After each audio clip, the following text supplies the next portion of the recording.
Welcome back to Why Blank Lost. I'm David Bloomberg, and with me once again, as a regular human, not a zombie, is my co-host, Ovi Kabir. Hey, David, happy to be here as always. What a week, or what a not week, Yeah, because we have a lot of waiting to do to get some actual people out of this house. yeah. I mean, leading into Thursday's double eviction, it had been a fairly calm week on the Big Brother live feeds for the first time since like week one. Then the whole game got turned on its head by the stupid zombie twist. And in fact, listeners, viewers, you may be wondering, why are they even here since nobody has lost yet? So let me explain our plan. Starting way back at the beginning of Big Brother and Survivor time, I have always done Why Blank Lost columns at first and then podcasts for people who were voted out, even when we knew there was a possibility they could come back in. And then when they get knocked out again, I'd do a Why Blank Lost again. The difference here, and the thing that makes it a little odd, is the return is more imminent in that we know it's coming right away, and there are only two possibilities who were just evicted in the same night. So it's not like a Survivor Edge of Extinction thing where it's like a whole bunch of people get voted out and one, comes back in at a couple different points. But even with that situation, we thought it would be best to talk about both of the players who were evicted for a few reasons. First, discussing why they were voted out now is important because they were both evicted for specific causes. When they leave again later, it may be due to other reasons. Then again, that would require them to learn from their mistakes. And at least one of them has already shown that's unlikely to happen. But, we'll see. But even then, if they leave for the same reasons, that'll still be something interesting to discuss, like how they didn't learn. Now, another reason is we didn't want to leave everybody hanging and wondering, hey, where's the podcast? And finally, Ovi's going to be unavailable next week anyway, stuck in the Netherverse. And so we were, kind of trying to figure out what to do about next week's podcast. So from a logistical standpoint, this schedule actually kind of works for us. And because we could both be here to discuss everything this week. Yeah, ironically enough, we were trying to we were in the scramble verse for a little bit. I hate using these names; it's so corny. But anyway, we were in that verse trying to figure out what we're going to do this coming week. And then Big Brother was essentially said, "You know what? We're going to continuously give you guys some non-weeks." So we said, "All right, we still need to cover this one because it's interesting to see, especially when we have an opportunity to compare two players head to head, essentially within our rules, which is a fun thing to do. But I think this might be the first time. Correct me if I'm wrong, David." That we've had a battle back where there's only two players available to battle back into the game. I think you're right. I don't remember any others. I'm sure someone will let us know if we're wrong. But yeah. So now, as far as what will we do next week, I don't know. Nobody will be evicted. We'll just have one player returning due to a series of competitions. So either I will get together with a guest co-host to do a Why Blank Lost without an evictee to discuss people overall, which we just did a few weeks ago. Or we may skip the week, especially with Survivor starting, and I will be on the Survivor Why Blank Lost for the first episode. I hate to do that, but as you said, this is the Scrambleverse situation that Big Brother production has given us. So, this week, we will look at both players, as I said, to examine how their gameplay compared to the set of guiding rules that I originally wrote way back in 2004 and have modified ever since. We will analyze both of them using what we saw on TV, live feeds, interviews, and other information. And of course, the most recent version of the rules is posted at robhasawebsite.com/BigBrotherRules. And for these two, Ovi, you mentioned we'll get to compare them head to head.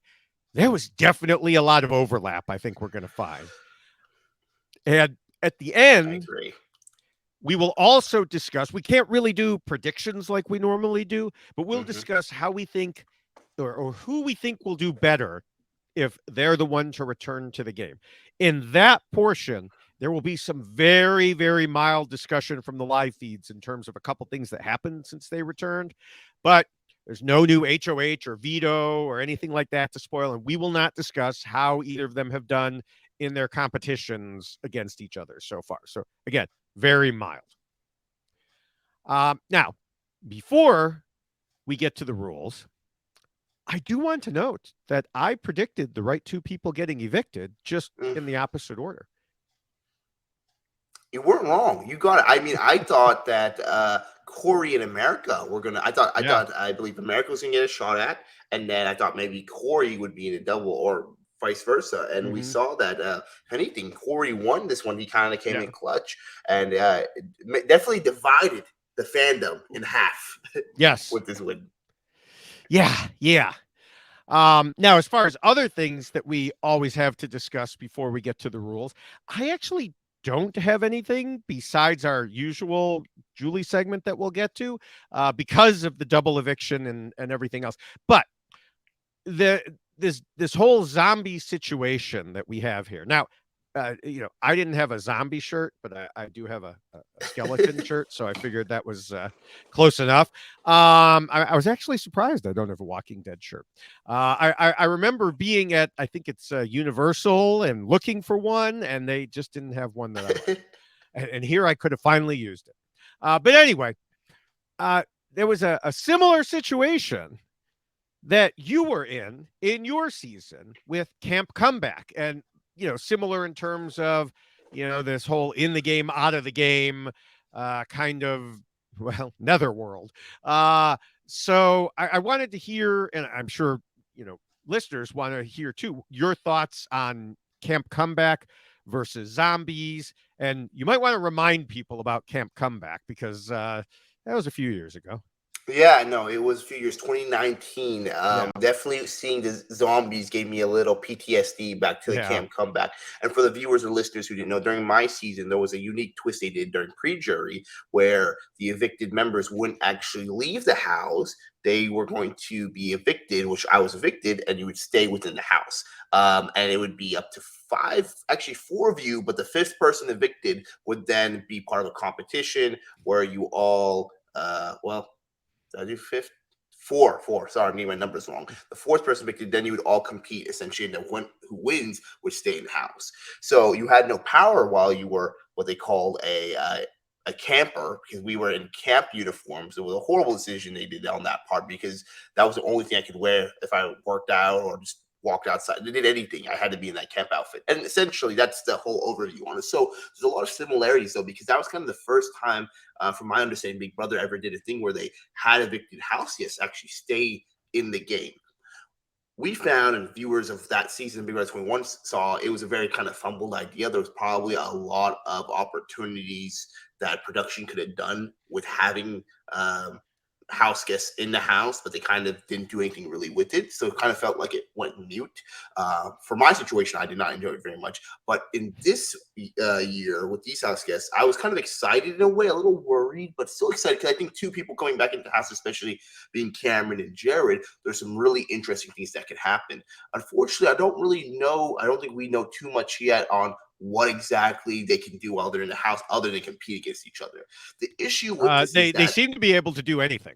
They appear to be able to talk to anyone, sleep anywhere. They have, again, this I guess is part of the mild live feed discussion here. They have to wear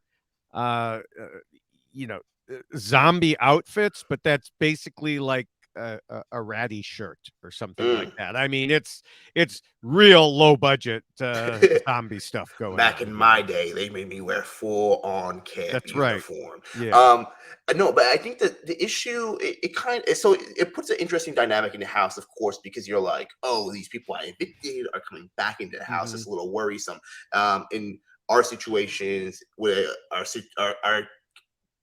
season being kind of unique in certain ways, it felt like it was a little difficult to do anything when you came back in the house, especially when it was multiple of us, because no one wanted to talk game with you, and it was just awkward in general for both sides. And I think in this season, we have two house guests who are already kind of, for lack of better words, just like fiery people in general. It's their personalities.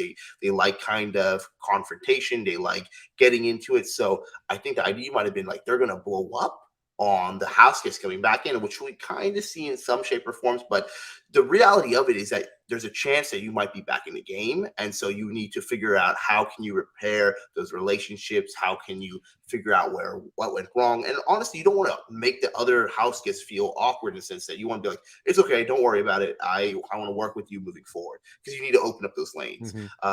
So it's a cool twist on paper sometimes, but in reality, it really does kind of slow the gameplay down, because now every house gets in the game who haven't been evicted, outside of Jack, who has been evicted but is still in there. Different story. They're going to kind of feel like they can't play the game as quickly right now because they don't know who's going to come back. So there's a level of uncertainty. So that's kind of my feelings on the whole thing. I wish you could do a little bit more with the creative approach with it, but it's a twist that I'm happy kind of see back in, but I wish they could do more with it. Yeah, another difference obviously is that these two have a lot more relationships in the house because it's been longer, as opposed to, with you, it was right at the beginning. It was the first 4 people or whatever. Yeah. Which, at least for the first person voted out, gives them a chance to be there for a little while. And whereas the first person this season was like, who? So yeah, but yeah, what you said about it being, slowing things down, it's not just from a game perspective, but from a viewer perspective.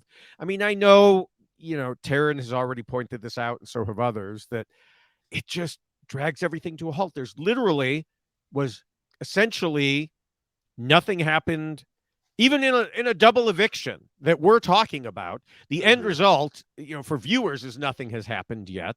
And then this whole week, nothing's going to happen.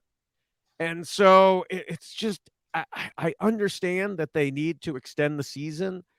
This is a really, it just brought everything to a screeching halt, I feel like. I agree. I think it really, when you're trying to stretch out the season like this already, and I think when we've already unfortunately had a lot of like missed weeks where we had Jag kind of getting voted out but staying in the house, it's so hard to continuously do that without it feeling like, man, the game feels a slog. I mean, I think I saw somewhere somebody said it's going to be day 70 something until the jury starts, and I thought, thinking that, man, that's just a crazy idea. Like, you have to be in the house past 70 days to actually make jury. The last thing I'll say, though, one positive I think one issue when we did our camp comeback, amongst a lot of issues, but production-wise, was that it really felt like, because at the end of it, there was a competition, but the competition to come back seemed a little lackluster. It was basically rotating a ball, trying to get it to the end. And so this idea that kind of was supposed to be built up week after week after week, 4 weeks essentially, where in the culmination, you're supposed to have this, we didn't know, but a competition type of aspect to get back in the house. It felt like it fell short, especially for the viewers, I imagine, where it's like, oh, they're just going to roll a ball into this thing to see who can get home. Like, we could have done that a while ago. Versus, I do think, I'm hoping that they're going to have some interesting competitions to figure out how either Jared or Cameron gets back, which is a plus. Yeah, it's Big Brother. So not only is their catchphrase "expect the unexpected," but the other catchphrase is "don't get your hopes up." I will say I don't mind a jury starting so late, because it's always weird to me that people can sit on the jury for weeks and weeks and weeks and then vote on a winner based on what? They were with these people for a few weeks and they really don't know the gameplay that's gone on since then. They just get the views of the other jurors. I don't mind the smaller jury at all, and I don't mind a later jury either. See, I don't disagree. I do like the idea of a later jury in certain ways, like a smaller jury. I like the idea, but I do think it has something to do that. Yes, they won't see your gameplay early on as much, but it forces you to continuously play towards like a jury. That's true. People as it goes on. So that way it's not the last minute. But I mean, the argument could also be made that then now people are going to be much more motivated to actually try to continuously make more plays, because some people just want to coast till they get to jury. So Different factors of it. Some people named Bowie Jane. They're gonna come for you. They're gonna come for you. Oh, trust me, everybody's coming for me after this podcast by the time we're done. All right. Well, but first we have someone to come for ourselves because it is time for Julie Chen Moonves' Wrong About Blank. We'll start with a follow-up from last week again because she said Cameron is good at the game. Yeah, well, given that half of this week's podcast is why Cameron lost, I don't know that anything else needs to be said. Now,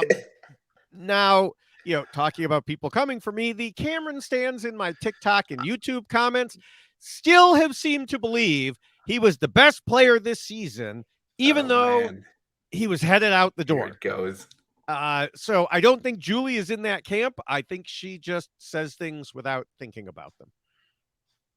Yeah, no, you definitely had the Cameron group fan. I didn't really know where they existed, the fandom of Cameron, but they came out. But I think it's funny because I just want to really quickly reverse time, and I just remember David's winner pick being Cameron, and I've never seen somebody probably most happy that their winner pick is finally getting voted out. Unfortunately, with Cameron, he really is able to stick around, so I don't know if he's going to be able to come back or not, but he has an opportunity with so. For David, in this aspect, he might have a chance to do 2 wide blank loss for his winner pick going home. That's right. The winner pick that you tried fighting for. I tried. Yes, granted, I did try fighting for it. My winner pick, Matt, he's still doing well and good in there. That's true. Now, in her new answers to Dalton Ross's questions, Julie surprised me by actually being right. She talked about how Jared and Cameron need to act if they are the ones who return to the game, which of course should be obvious, and you've already touched on it, but maybe isn't so obvious to these two, as we'll discuss later. She talked about Cerie's offer to have Jared nominate her so she could leave, and said it surprised her that Cerie thought Jared could do well in the house without her guidance. Even Julie noted that he hasn't exactly been taking her advice when she was there. So, wow, shock me, knocked me over with a feather here. Julie actually got some things right, although, there are things that should have been obvious to anyone who was even remotely paying attention, but anyone who was remotely paying attention also shouldn't have said Cameron is a good player. So, now, before we do get to the rules here, I want to mention that the Survivor version come in a shorter and much more colorful version. And you can go to robhasawebsite.com/yxlostfeed to get that. Scroll down, click on the poster, and order it. Or if you want to wear it wherever you go, you can get a t-shirt version or a t-shirt with a checklist version of the rules. So again, you can get all of those at robhasawebsite.com/yxlostfeed. And also, there was the shirt that I wore had to wear several times, the Honesty, Loyalty, Integrity shirt with Scheme and Plot on the back. You can get that there as well.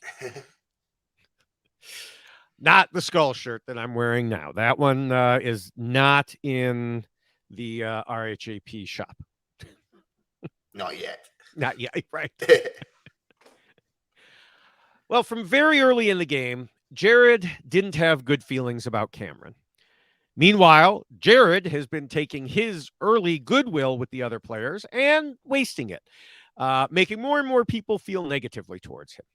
Cameron has been a target for weeks, managing to save himself mostly through comp wins.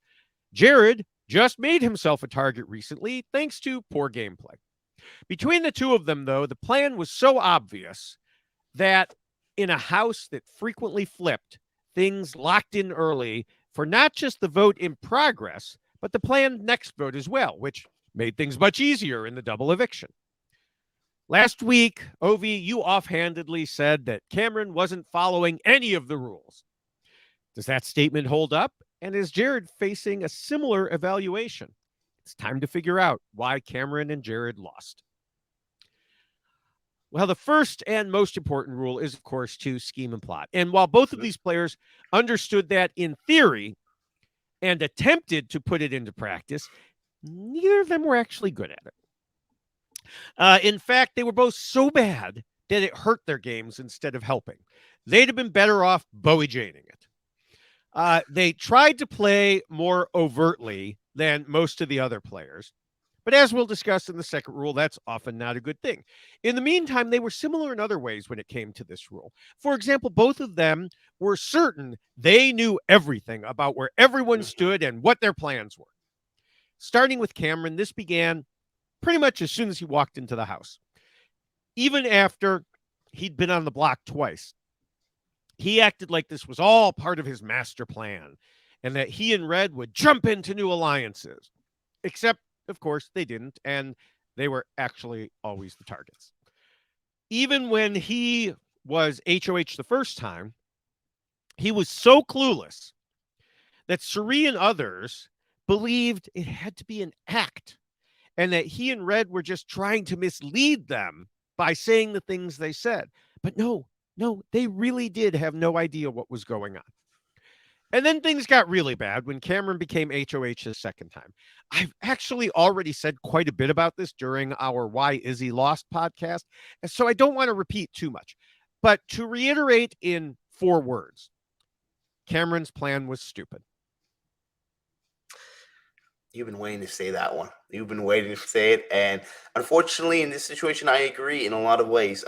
Without going too much into Rule 2, where we talk about how they schemed and plot a little too much, I think the main issue that we saw in Cameron was that the way he schemed and plot specifically, he was very aggressive in his maneuvering. And both him and Jared shared the same kind of mutual approach where they started from a hilltop where they were right. And I think this is the issue in any type of conversation you go, whether you're trying to debate with somebody, you're trying to argue with somebody, or trying to convince them. If you come at them that your opinion, which it's an opinion usually because it's formed on what you only know and some assumptions, especially in the Big Brother house, that you are right and this is what's going on in the house, it's very difficult to have a conversation with somebody who has that format. Same thing, I mean, if you're in a relationship with somebody you know, a friend, whatever it may be, if you come at somebody trying to change their mind, but you come at them in a way that you're already telling them they're wrong, very little times it will actually work. And what we found is that Cameron and both Jared use this approach many times, and there's only so far you can use this till people kind of start getting upset at you, which we saw happen quite quickly. Yeah, I mean, the funny thing was that Cameron did realize, in his second HOH, that Suri was at the center of everything, or the president, as he put it. And so finally, good read, good job. But then he surrounded that with so many bad reads and poor choices that it didn't matter. And I said this before, if you know who the leader of the opposing alliance is, you target them. And I know some commenters disagreed with us, but I'm sorry. No, he was operating under a false view of what would happen, as he had some bizarre vision that taking out her ally would cause her to come essentially crying to him as her savior. And of course, on top of that was his complete misread in believing Jared was his ally instead of realizing that he was tight with the very group he was targeting. And we talked about this last time, but apparently some people didn't hear it. So I feel we need to emphasize again. This has nothing to do with Jared being Suri's son. Nobody else in the house needed a DNA test to know where Jared's loyalties lie. They are obvious. Okay? Early in the game, maybe not so much. At this point, completely obvious.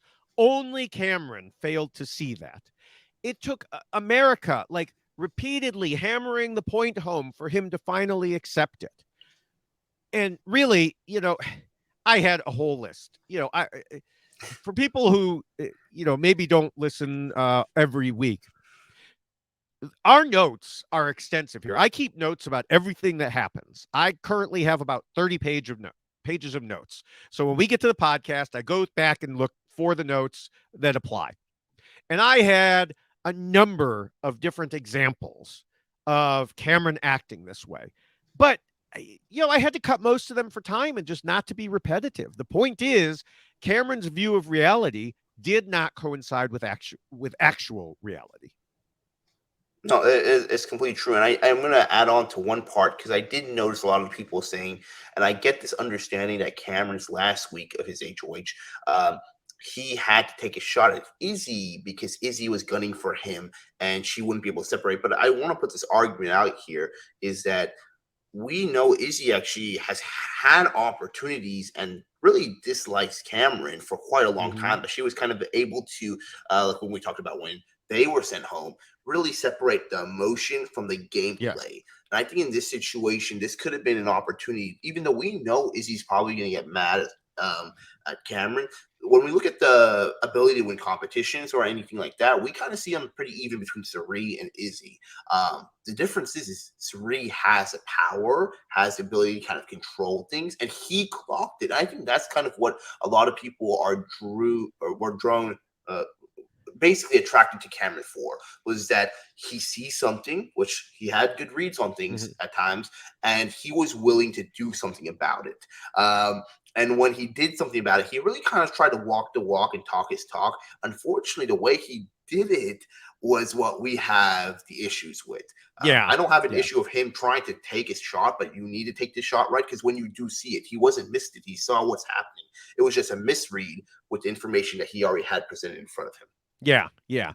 And we'll get more into that, as you said, into the second rule. But to emphasize this point here, there was a conversation between Jared and Matt and Blue within the past week where Jared was talking about how Cameron's big problem was that he underestimates everyone else's intelligence in the game.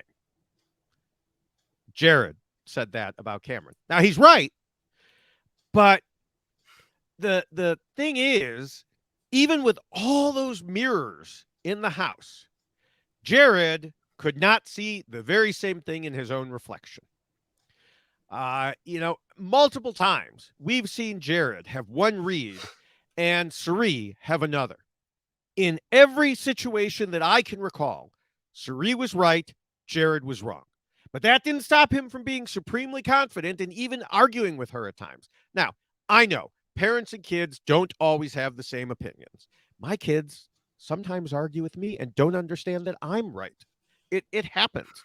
But if your mom is Sari effing Fields and you're in a strategic social game, you listen to her.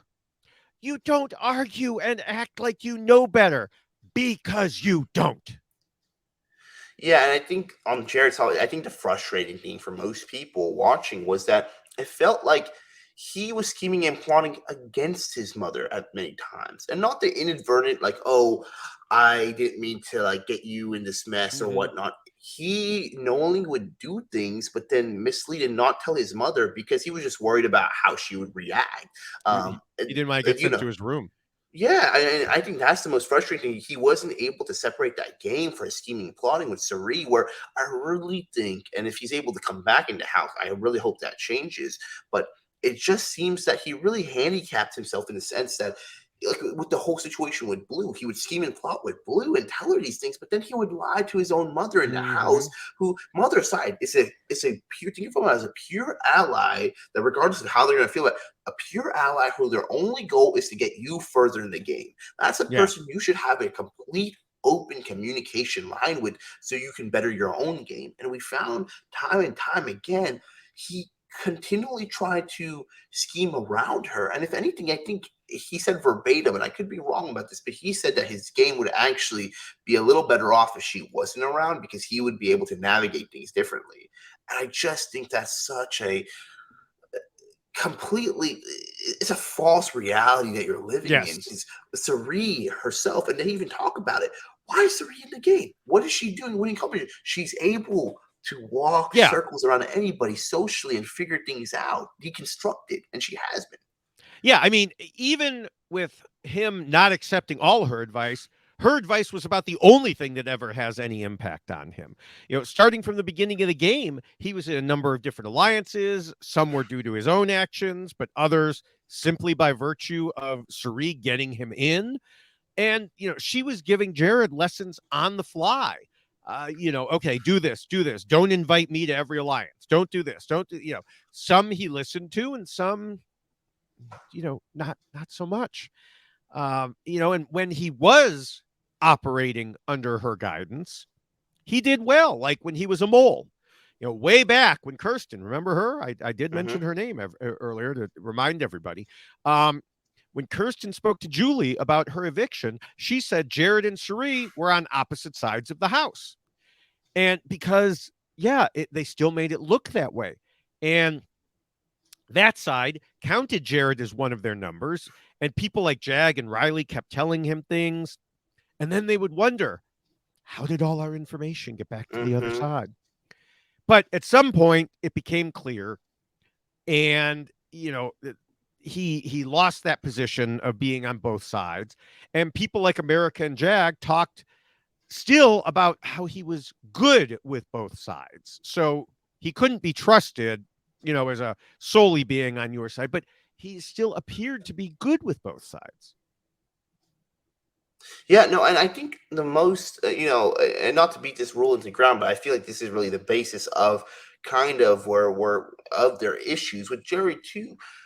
He managed to continuously make lies that he couldn't validate afterwards, and he would continue to deep on it. It wasn't kind of a thing where he would just drop a little nugget and then let it fester.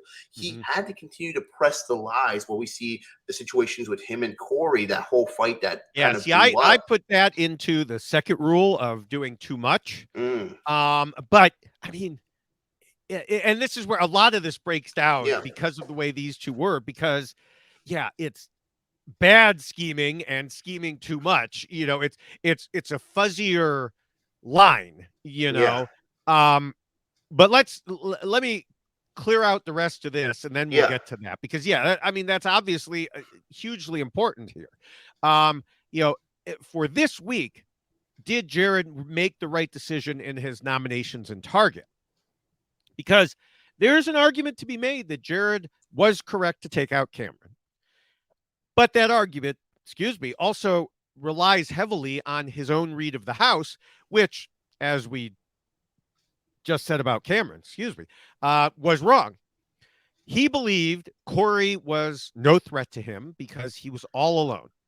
He thought he knew exactly where everyone else stood and that they were mostly with him, or at least not against him.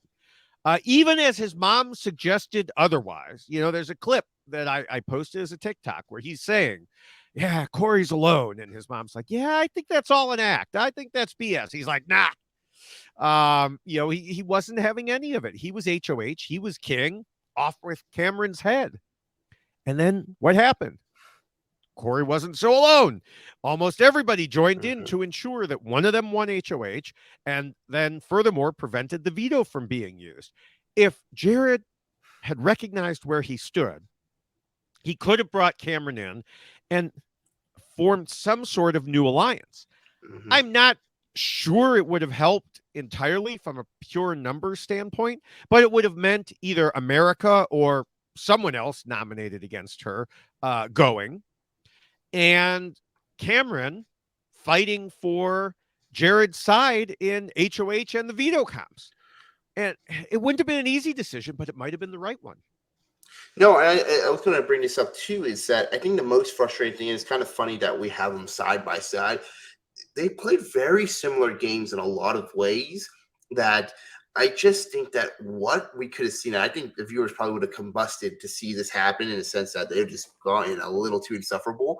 But if Jared and Cameron worked step by step, because they really were running the house in terms of competition wins. This is truly now with both of them pseudo out. They really like the whole house cannot finally win some other more competitions because they were going back to back to back for the longest Well, time. again, I do want to point out that, most of I Jared were handed to him. So, they were handed, but I think we saw the ability for yeah. him to win those things when anyone else could have won those if they were handed to them. I think in these situations, Cameron and Jared were able to kind of look at each other and say, like, we might not like each other, understanding like you and I can go just back to back in different ways, and at least we know we have a competition beast on Mm-hmm. our sides, two of them. That means one less one. So I can assure you a little safety for a little bit. You assure me some safety, and let's figure it out. I mean, again, yes, it's tough when you have somebody a target and you know they're kind of coming for you. You want to get them out, but then you have to also look at the power plays in the house. I think it's just so strange, and we talked about this, I think last week. that people are just overlooking the Corey America situation where they are a power duo together. And I think this comes back into the idea of Jared, where he just kind of believes he's always right, and he kind of looks down at people and their own abilities in certain ways. And I feel like he just has not been, and probably still isn't, giving Corey the credit of a deserving competitor.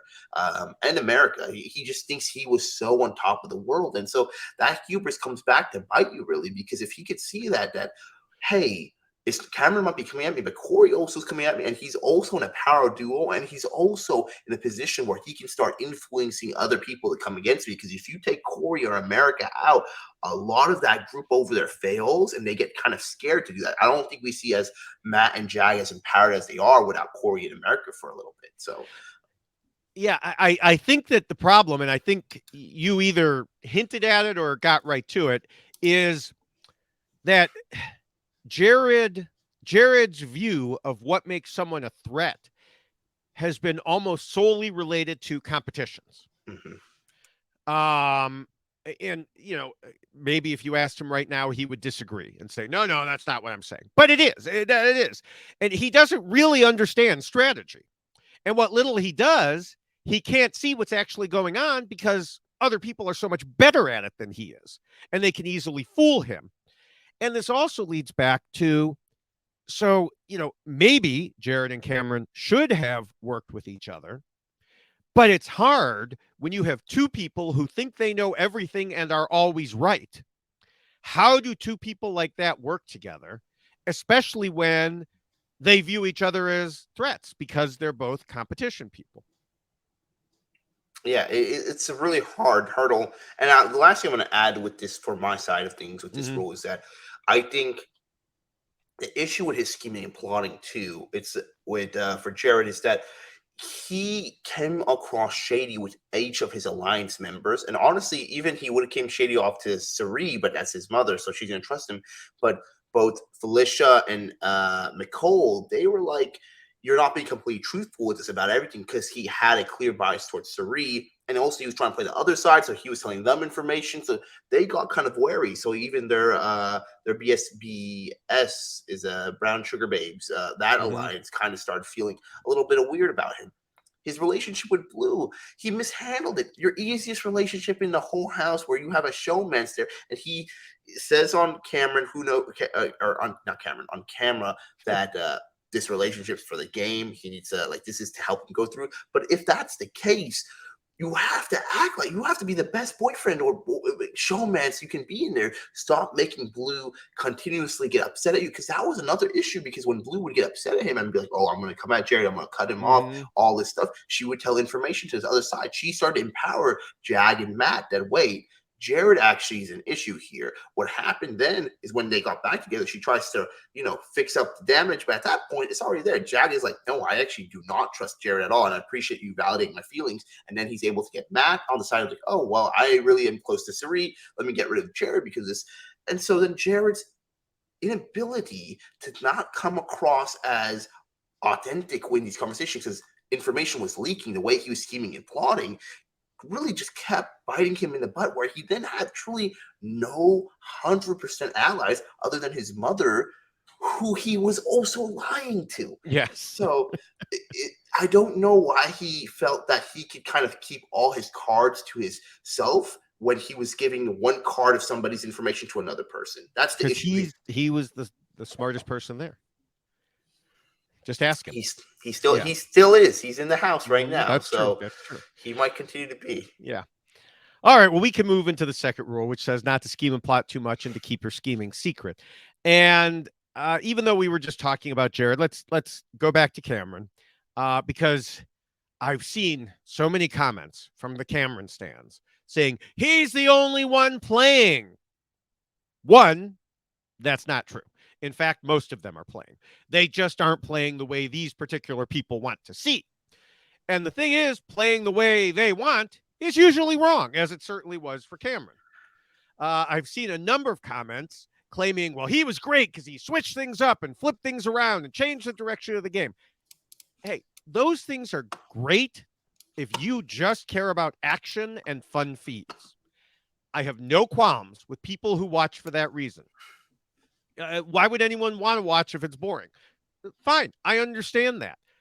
But we're a strategy podcast, and fun moves often have little to do with good game playing or are often the opposite of it, as it was for him. Yeah, no, I think, and I get this idea, and I think we see it across Mm-hmm. all reality shows. We see Survivor, we see Yeah. Big Brother, where you have a group of fans who just want to see somebody put it to the man. They want to see that Mm-hmm. battle there. The issue with Big Brother is that it's one of those games, right? That's such a long term game. And we discussed this at the beginning of this podcast where truly jury's not starting till like day 70 plus.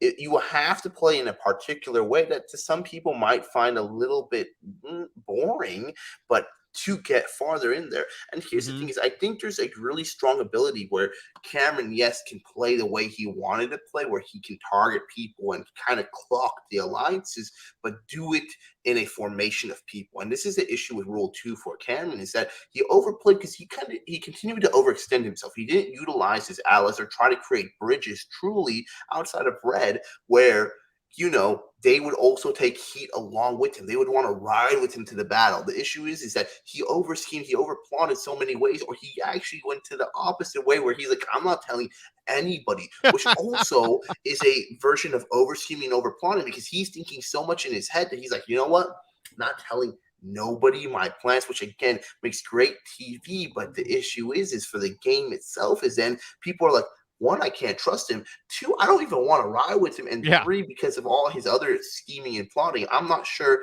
if I'm going to be in danger to go home like Red, who really was a casualty of Cameron's gameplay of over scheming.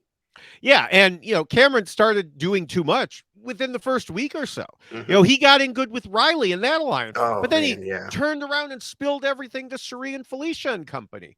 He was even crying to them because he felt like he was Riley's father figure and abandoned her. And this was, of course, after he made a final two alliance with her back in the we're talking the first few days of August here. Now, fast forwarding to much more recently, we already discussed, and then you brought up again how he, the whole way he ran his HOH was terrible. Now, as I said, we categorized most of it as poor scheming, but he certainly over schemed as well with like the fake plan that you just mentioned. So, yeah, putting fear into people for fun, that's not good.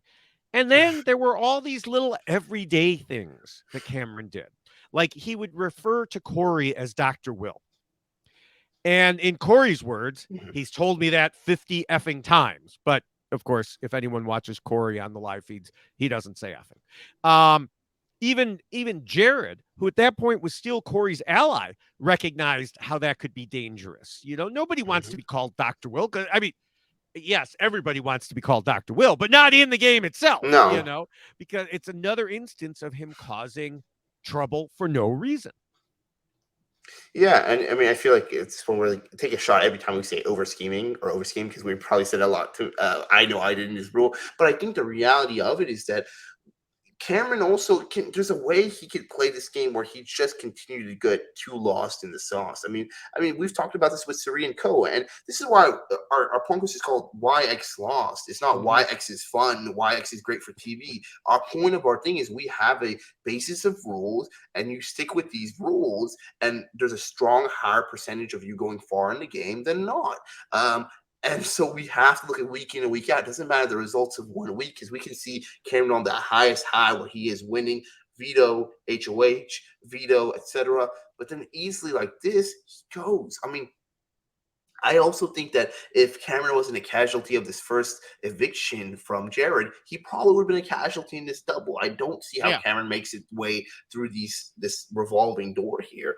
And I just think at this end of the day, it really comes down to from the first week where he really overplayed, like you said, with Riley and all those things. You do too much because you gotta keep in mind other players are watching how you operate in the house. I mean, love her or hate her, and I think it's kind of starting to bite her in the back. But with Nicole, it's really hard. People don't know what she's doing. She's not playing very much. She is really thinking the game through, but they're not sure of her moves. But they can't also turn around and be like, well, she's doing something super crazy, they know she's just not talking to them. They don't Right. have a complete negative idea on them because she's not over schemed at all. Right. There's still a salvaging that. She could continuously then start working with people and make those relationships versus when you start kind of unraveling and making all these sorts of plans, things like that, you can't come back from that.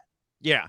Yeah. And yeah, with Cameron, it's just, yeah, he just, yeah. I mean, what more can we say about him? But yeah, to your point about, what's, this being why blank lost, not why blank was having fun.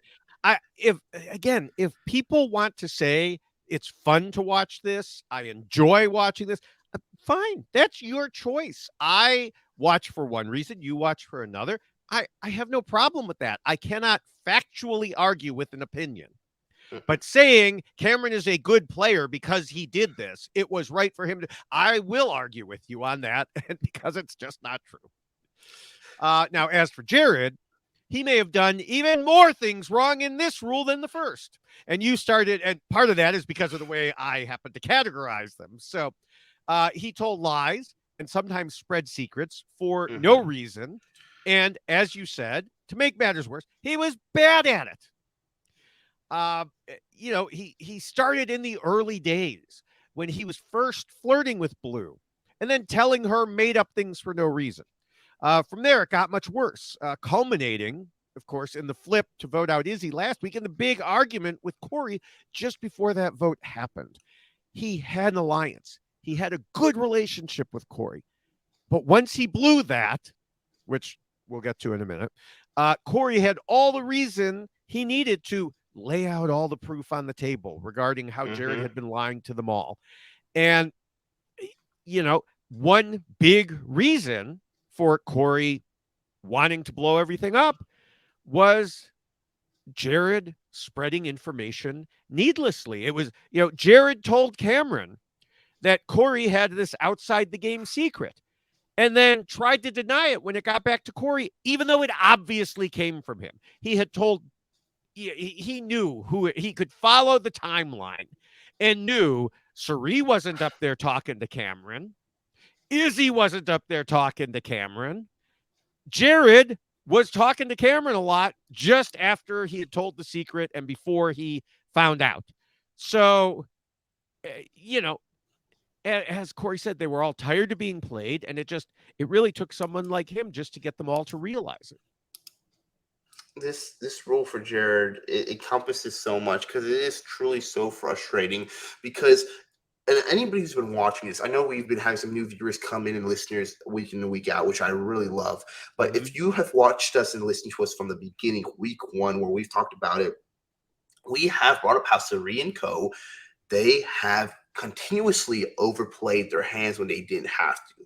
When we said they're getting themselves messy in this, and the main person in this has really been Jared, where they've been putting their hands in all the honeypots here without any repercussions because they're bored. They were playing the game on easy mode. And here's the thing is they could continuously do this. They could have continued to keep putting their hands in each pot if they evicted the people in a certain order. The issue is or if Jared would keep his big mouth shut. Oh yeah, or that part. I thought that's where you were going, but go ahead. I was going to say, but no, because it comes down to the Jag situation where they keep Jag, where they continuously make these moves where they really burn ties with these allies of theirs, but then take somebody else out. And you continuously do this, it's going to catch you up. And now I want to kind of come back to what you said, where you talk about how Corey kind of pegged Jared, and I kind of liken this to almost like a RICO charge. If you're a big fan of like mobsters movies, golf, you know what RICO means. Essentially, what happened is that Jared, without knowing, people are building cases against Jared because he was being so sloppy.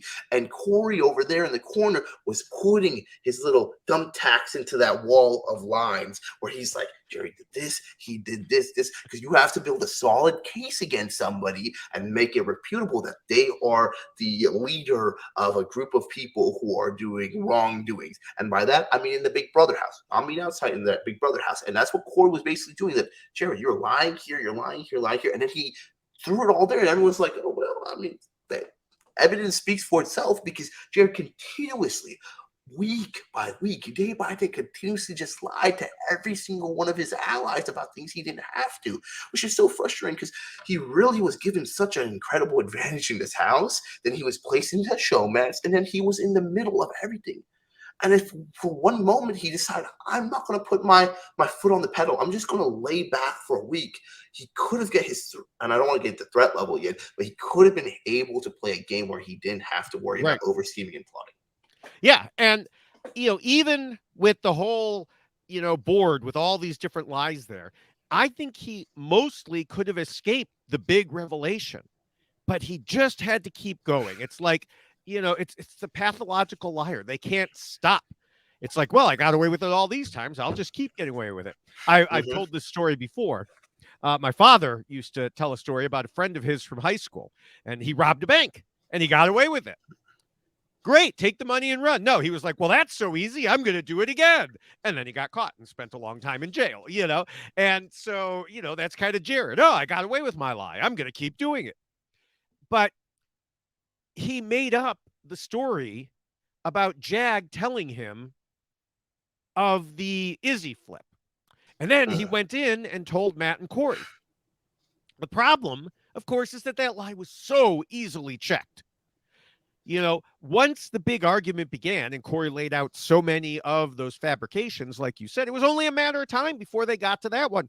And Jag was sitting there in the audience in the have-not room. The worst part is Jared didn't even have a response rate. So he lied. The lie was easily fact-checked, and he didn't even have a response. So Jag said it didn't happen. First, Jared said, oh, well, you must have misunderstood to Matt and Corey. Mostly he directed it at Matt, which was, not cool also. But then he said this whole thing to Corey. He turned it to Corey. Well, I didn't trust you, so I angled it that way to see how you would react or whatever. You angled it that way. What? I mean, we already saw Corey's reaction. Like, what the hell does that even mean? The only angle going on was that Jared was being obtuse. No, yeah, you're exactly right. And I think the issue is too, right? You can only lie so many times, and you need to eventually. And this is what I think was frustrating for his allies, is that he just felt like they didn't feel like he ever owned up to it. Everyone in this house lies at points, and everyone actually gets caught up. And at one point, you're just like, I'm really sorry. That's actually the truth, and they get upset, and then you figure out.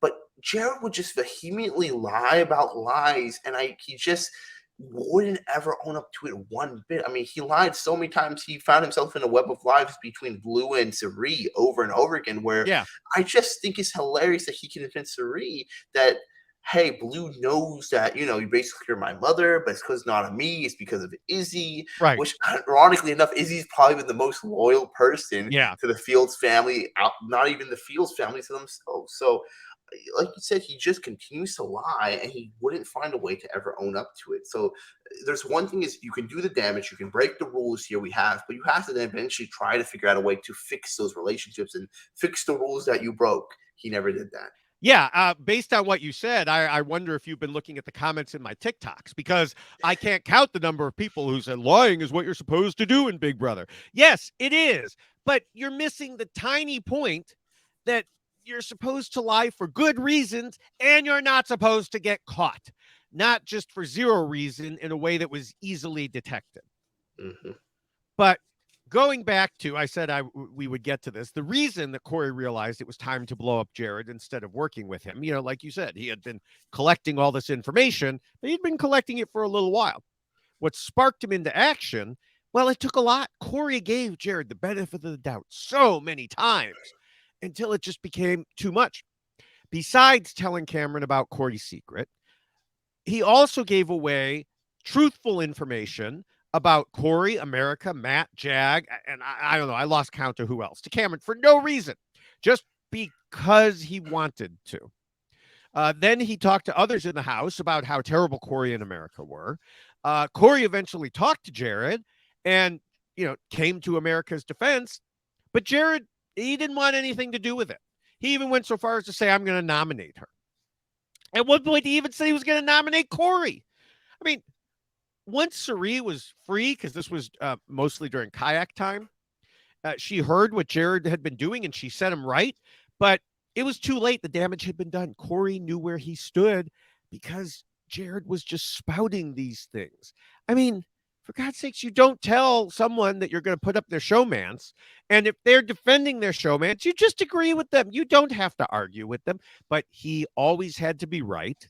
And that led it to him to this over scheming. Yeah, he just continuously did this, and I mean, I think some of my rules now are going to start going to rule 3, so I don't want to jump the gun. Okay. Yeah, then let me just add here that this Yeah, wasn't the first time that Jared had been spreading truthful but harmful information. And you hit on it already, so actually maybe I didn't need to because talking about telling Blue, "Oh, my mom's in the house," for no reason other than maybe bragging. He's been so lucky that she has not said anything about this. Just so lucky, especially with the way he's treated her, which we'll get to. But another time that he opened his mouth when he shouldn't have was when he knew Matt was going to use the power, and he told Jag he was going to be safe after he had specifically been told not to say anything. Then he had the nerve to get mad at Jag for talking to Sheree when he was the one who had opened up the whole situation. It's like, hey, my son, don't tell anyone, but Jag's going to be fine. But then he just has to look like the big man and tell Jag so he could try to get Jag on his side. No, now you've just opened up everything. and I mean, to that point too, it's the over scheming of the.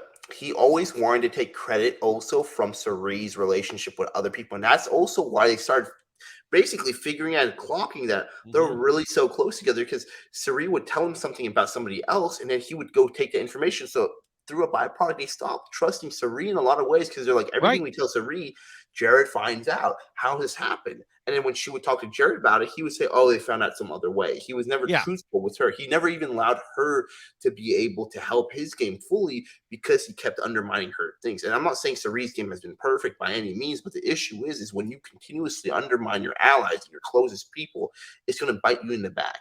And that's supposed because he just kept over scheming. Yeah, and I mean, this isn't why Suri lost by any means, but her game would be a lot more perfect if she didn't have an anchor dragging her down. And that's the problem. She trusts him implicitly. He's her son, and he has just misused that trust.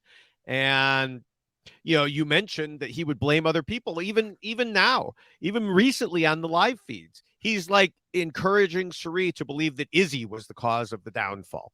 No, the opposite. Jared was the cause of Izzy's downfall, and then his own. And if he ends up being gone, maybe Suri can recover. We'll just have to see. But as you mentioned, we're ready to head into the third rule, which is about the need to be flexible. Now, you said you have some things. I personally was ready to blow through this rule pretty quickly because both of them were the opposite of flexible in their gameplay. We talked in the first rule about how both thought they knew everything and therefore couldn't be budged by little things like facts. So I'm interested to hear what you have to say. Well, unfortunately, mine's talking about their inflexibility versus their flexibility. With Jared specifically in this situation, I think, and I'll do Jared and Cameron, I feel like this house truly was laid out for Jared to do well. The way the composition of the cast was, and by that I mean you have somebody who's like Izzy, a super fan. She's actually a ride or die for them already. You have that group of people. And just to interrupt here, because remember there are conspiracy nuts that listen. When you're saying that it's laid out that you don't mean literally that the production did it. No, you're just saying the way things ended up.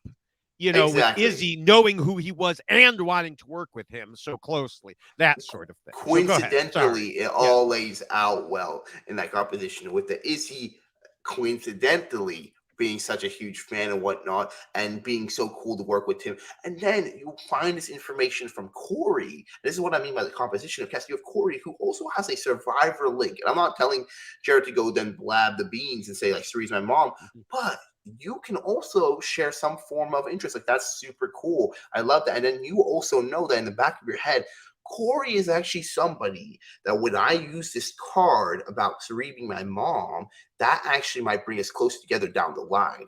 Why would you then basically treat Corey as somebody who is so inferior to you.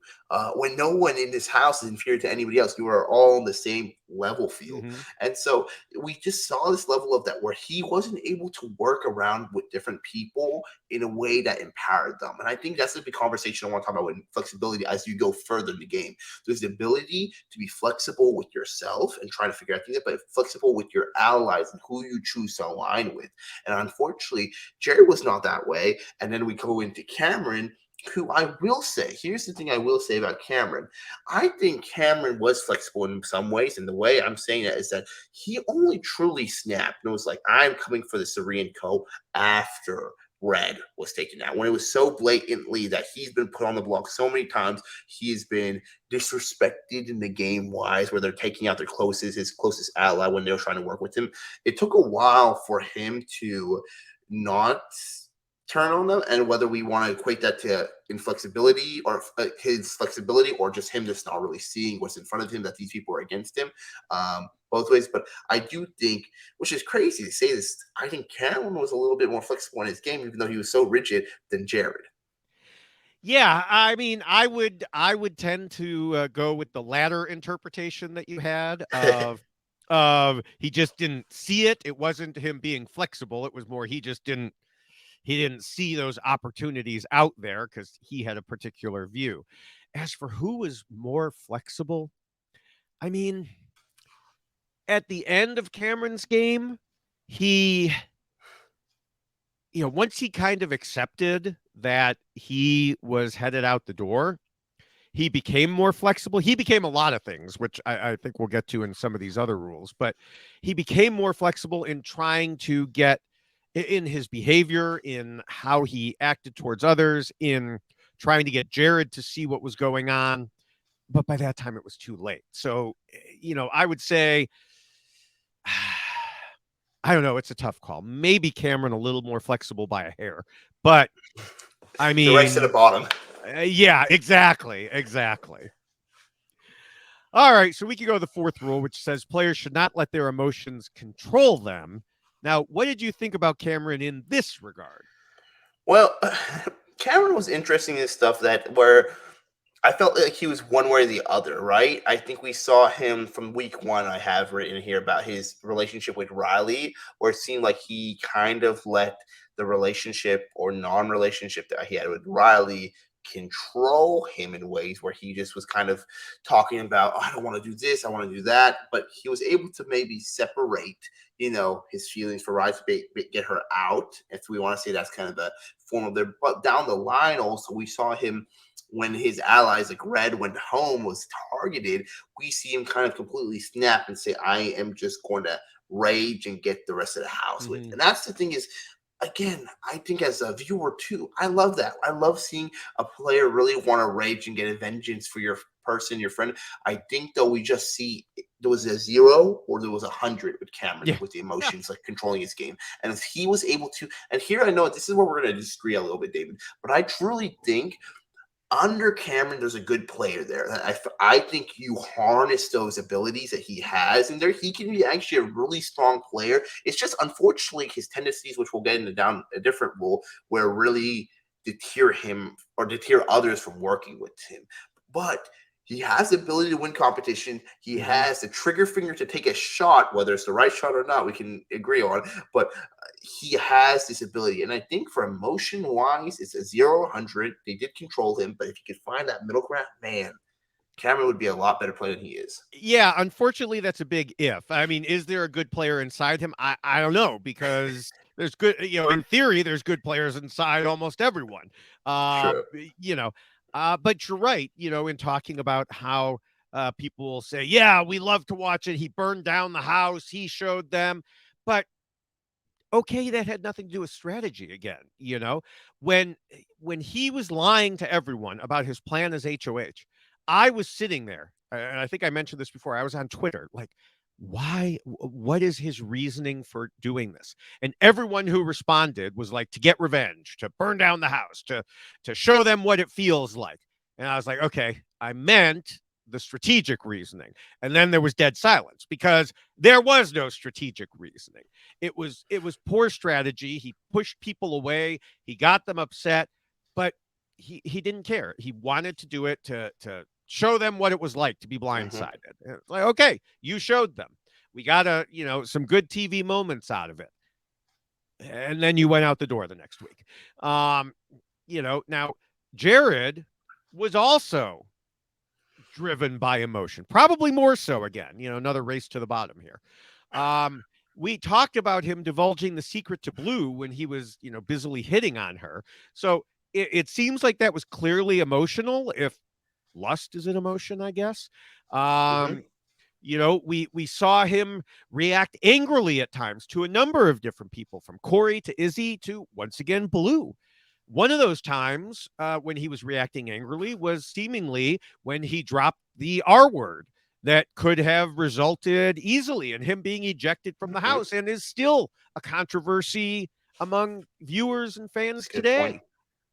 And why did he do it? Well, apparently, because we never did see it, apparently it was because he got angry. And then he circled back and apologized to Corey, because every time he eventually circled back to apologize. But in almost every case, the damage had already been done. People saw how he behaved, and it was often in a really pissy way. He even admitted to Blue that he could be petty. Okay, here's an idea. Instead of admitting it, how about you work on fixing it? Don't keep doing the same wrong thing and then having to apologize for it. Just stop doing it. I think you make a lot of good points in the sense that his big issue, I think emotionally, was him and his backlash he would get on people when he would get upset. Because here's the thing is, interestingly enough, with Jared, we saw his emotions where I think we went weekend when we talked about him actually telling Blue about the secret, like, this is horrible, but actually, ironically enough, it might work in his favor. He was able to let these emotions out that people actually liked, and some of the actions inadvertently, like telling Blue, became a really good thing because she ended up trusting him so much to not even spill the beans. And it was the only thing actually at one point where she's like, well, I feel like they're against me, but why would he tell me the secret if he was completely, truly against me? But the issue we saw was then the backlash emotion that kind of controlled him when he would get in an argument where he would really try to belittle somebody or bring them down and try to make them feel inferior to ensure that his opinion would be enforced on them. And that's where we saw people really eventually get annoyed at Jared. And the frustrating part is that when it comes down to this, and I really think this is the issue, his emotion could have been king. He could have control. If he didn't even control, if he let him. The issue is he needed, and Syrian Code needed to get people out in a certain way. Because when you backlash someone and when you go at them there, you need to make sure afterwards the evidence is gone. They are removed from the house. You need to evict Jag. You need to evict these other players who you've had these things to them early on in the game, because then eventually when you do this to so many people, these victims come together in the game. And I'm not saying they're victims, but the victims of Jared's outburst will come together, create a support group, and be like, let's get out the person who makes us feel bad. And that's Jared because of his emotions controlling him. Yeah, I mean, for a while, he was lucky that his mom was there to get him back in line, kind of adjust him there. Earlier in the game, for example, he was upset that Izzy had the nerve to push back on his misogynistic ideas about women. So he went and cried to Mom that he wanted Izzy out so he wouldn't have to worry about offending her, using the excuse that she had the secret to hold over him, even though she had never once even hinted at a threat to use it. And meanwhile, he had told Blue.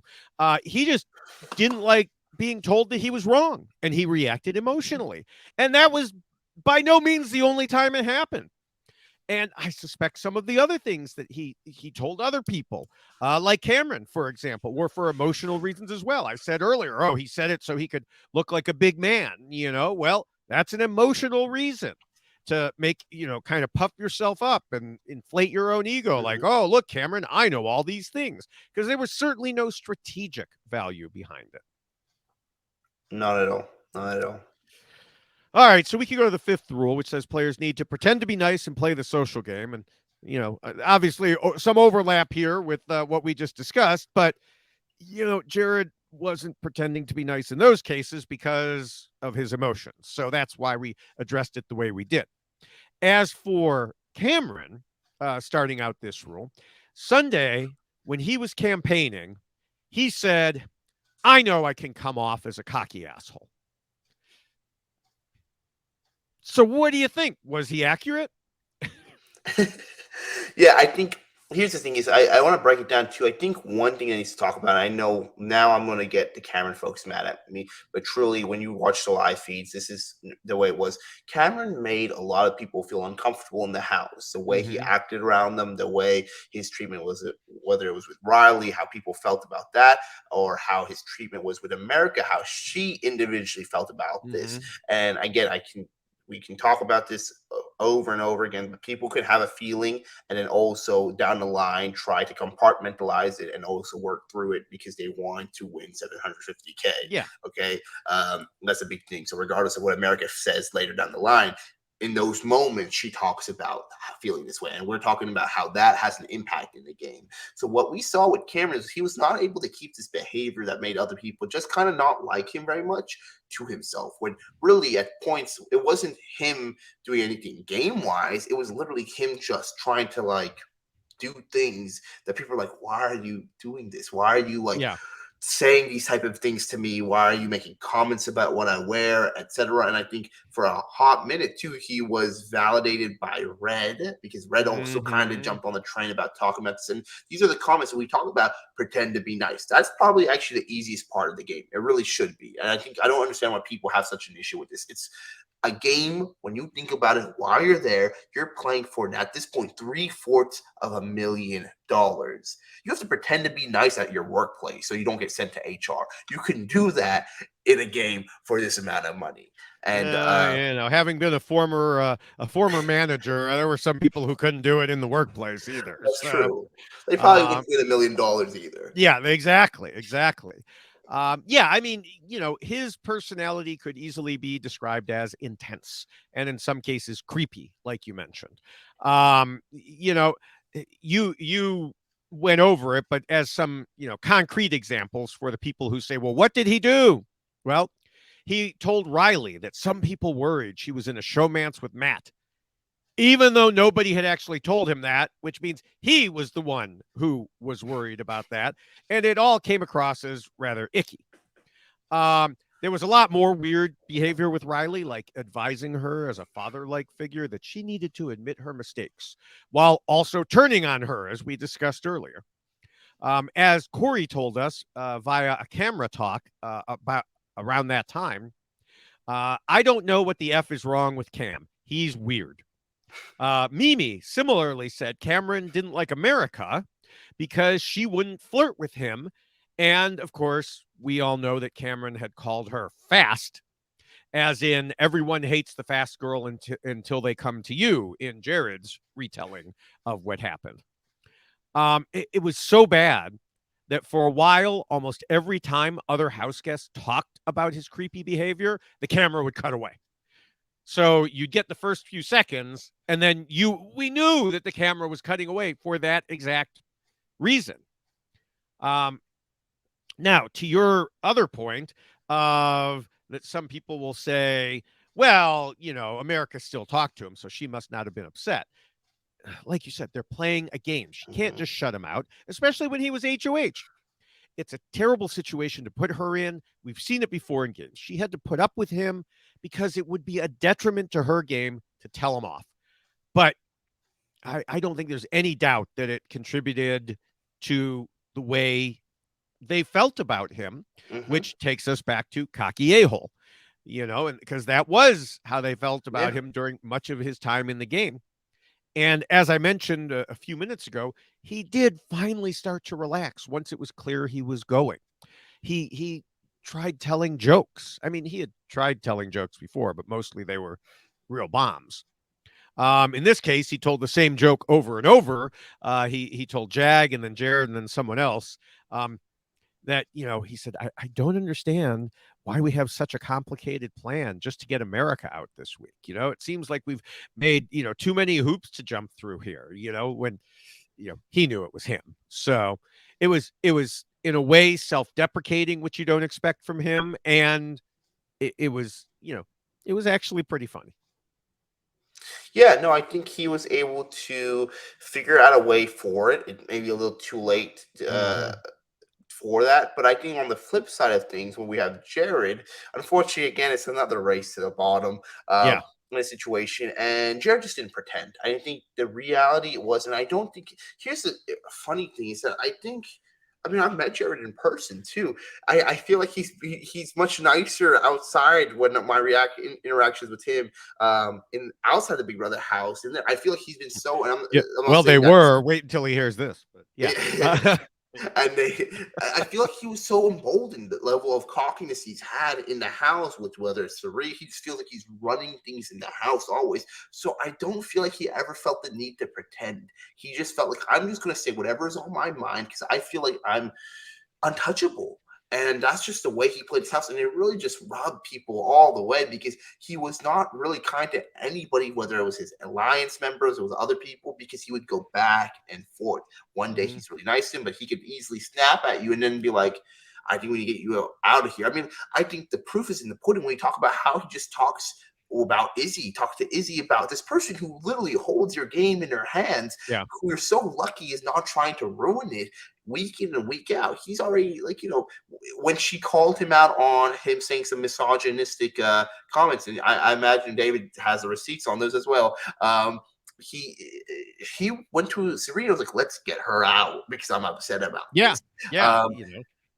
That was, that was, yeah, what I mentioned last rule too, in that regard. And so, the thing is, and this is another situation, like you said, in person, in social situations, he was, with you, he was fine. And because, in those situations, you're not with him 24/7 and Yeah, everything else. yeah, of course. He knew he knew the right answer and the right thing to do here because there was a conversation with him and Blue on the live feeds a little while ago where Jared said Cam was a great competitor, but that's just one aspect. You also need a great social game. And Blue said, yeah, that's the biggest part of the game. Again, so many mirrors, so little self reflection. I do think he had a better social game than Cameron, but Mhm. nowhere near the social game a good player needs. Someone with a good social game would have seen how important it was to maintain bonds with Corey in America, would have done a better job of pretending to be nice, even when he wasn't in the mood to do so, wouldn't spend a long time yelling at Corey and then tell him to bring down the tone when Corey dared to speak up a little loudly after it. And then he did the same thing to Blue a few days later, which once, okay, twice, you're starting to look at a pattern here. Does he do this all the time? Like he yells at people, and then when they dare to elevate their volume back, he's like, whoa, calm down, man, which is, a very demeaning way to talk Oh to yeah. people. I think it's just another case of Jared believing he's good at something when he really isn't. And Yeah, and probably because in normal social situations, he is. I have not, lots of people have met Jared. Everyone has described him as a nice guy. I have never heard anything else. Now, maybe they just weren't saying anything at the time because he was just Cerie's son at that point. But yeah. there's a difference between a social situation and a social game. No, you're 100% right. We're not with him for 24/7. These people are. And I think the really annoying thing is that it just he was given such a clear advantage coming into this game with Sari there that Mm-hmm. you you didn't have to come across the way you could take a back seat. And I think these kind of sometimes go hand in hand. And I will liken to this one is like where you add this our rule says act like an adult. And I Yes, feel like it's true. this is Yeah. truly that's which is ironic. We don't really have this part come up as much in it, but he needed to be an adult to Suri. He needed to be that companion for his mother in the house to be like, we can work together like this. And he didn't. Mm-hmm. He wasn't acting like an adult in so many ways. He was letting her clean up the messes, and then he didn't act like she was even doing anything.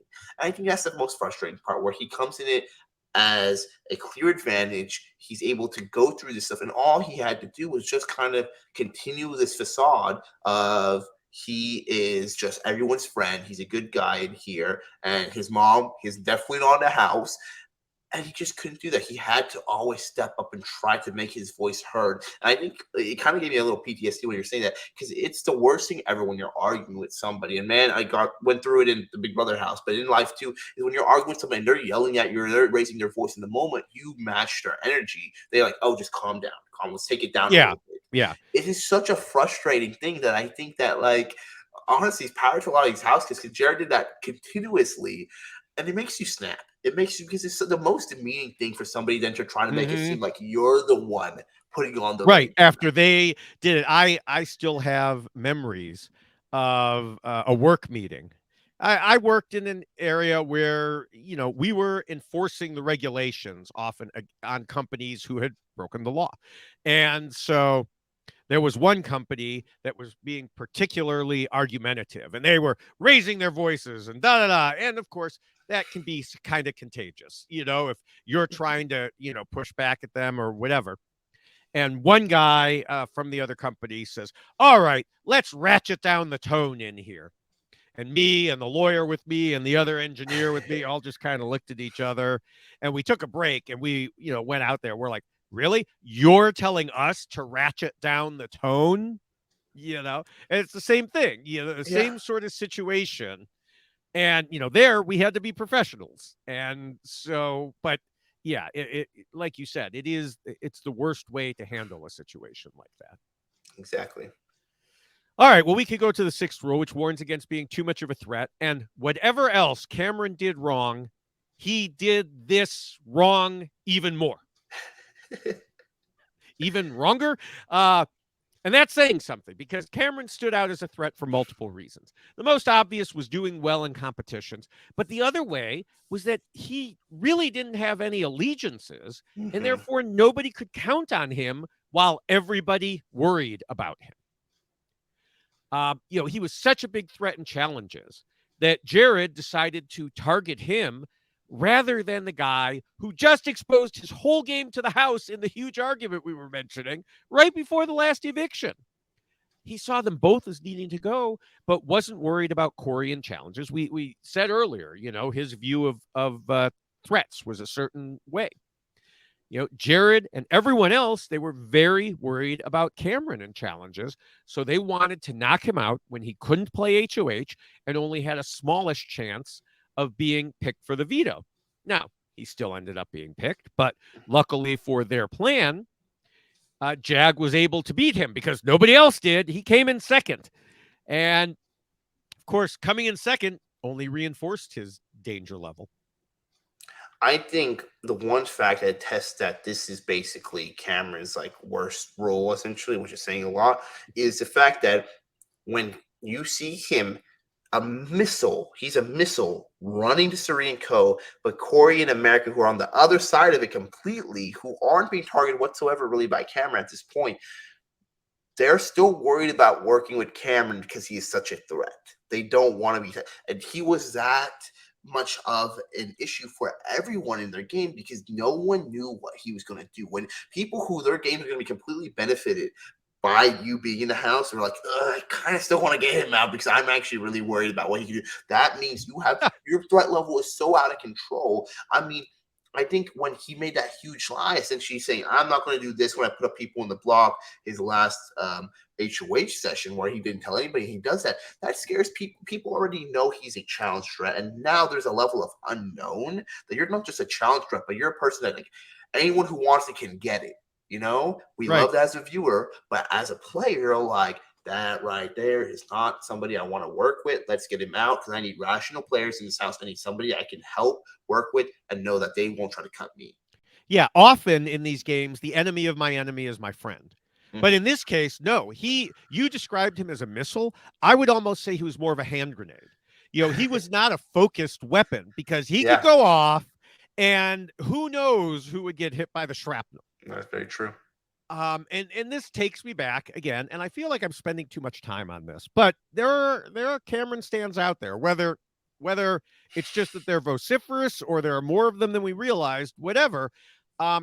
I don't want to give them too much credence, but I want to make sure that I address these possible claims because some of them have talked about him being a threat as evidence that he's a good player. Like, aha, he's so good that they want to take him out as a threat. Yeah, guess what? And you've already mentioned this. Big Brother 25 is a 100-day game. Getting evicted at the halfway point does not prove you're a good player. It shows that you should have reduced your threat level. Again, good TV does not equal good gameplay. Yeah, you know what? We need that on a shirt. Good TV does not equal good gameplay. That's a good slogan to it.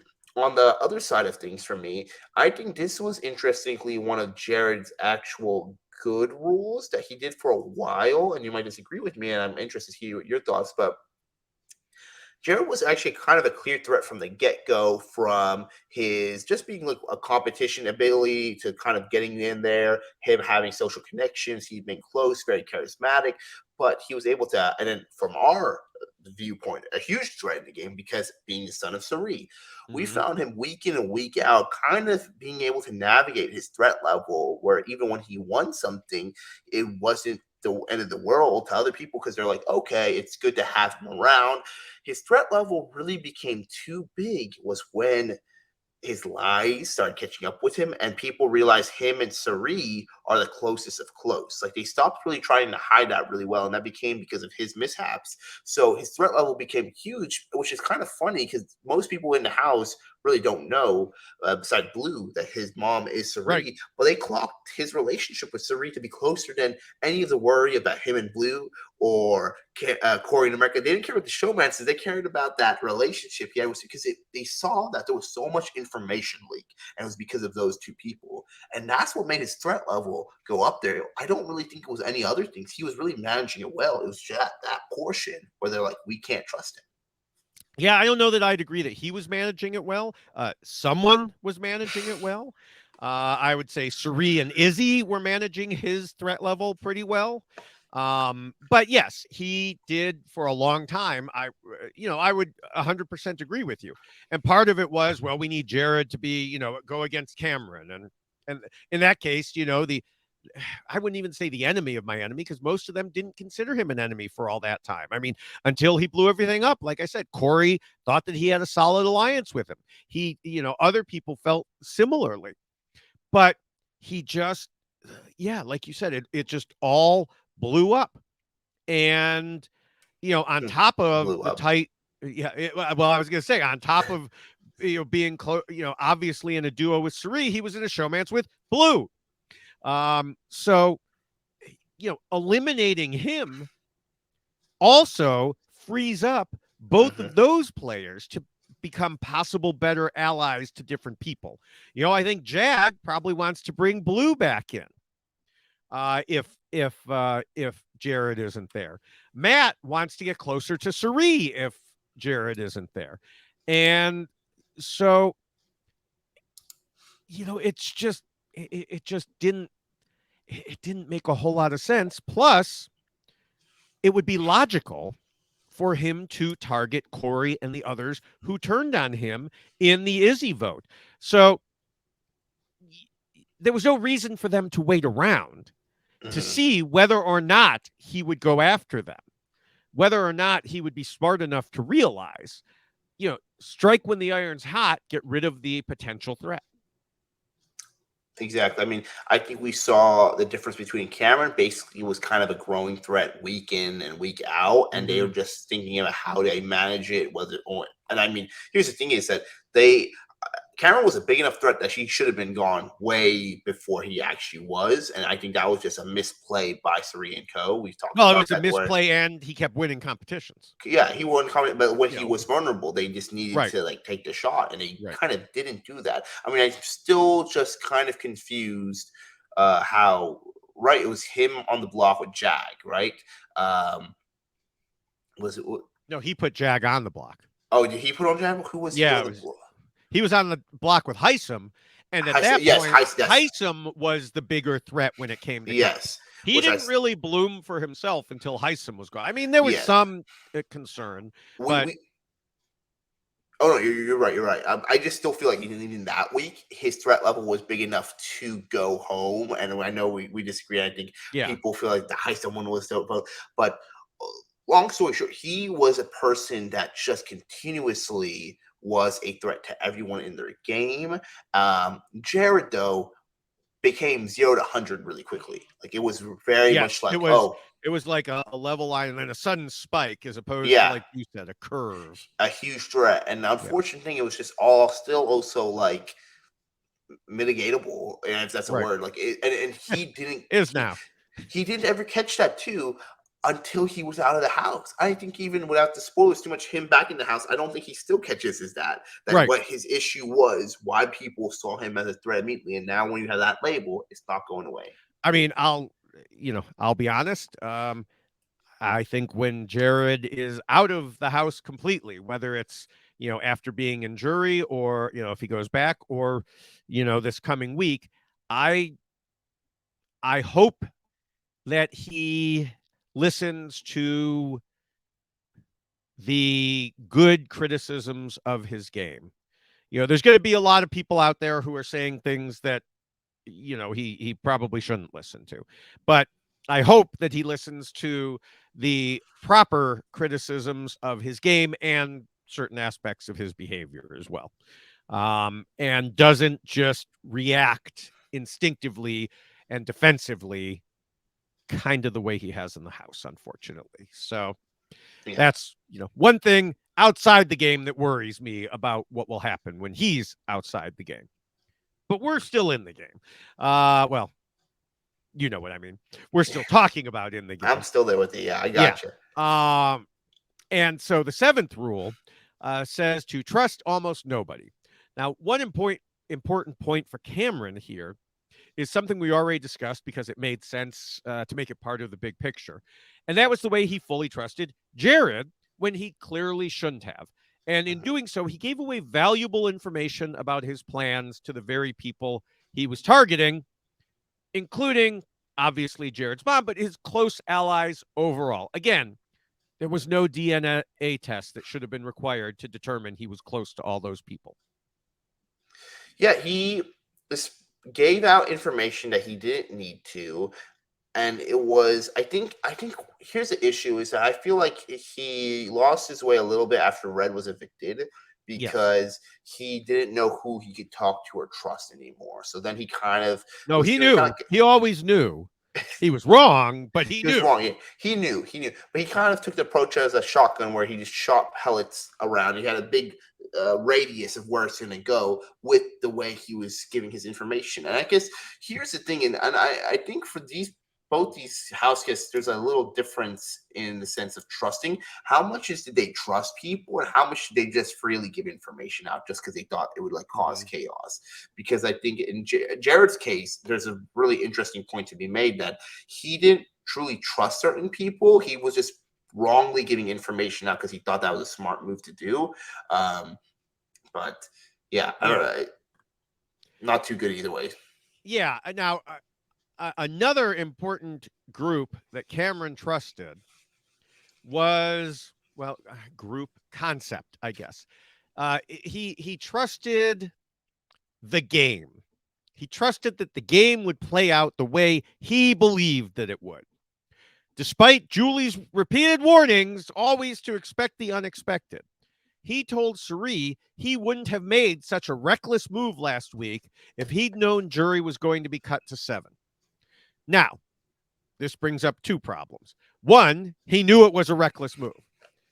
So, again, even he wasn't saying that was a great move. Mm-hmm. So if you know something's a reckless move, it's a bad idea to do it no matter what the timing is. Just don't do it. You're being reckless. Don't do it.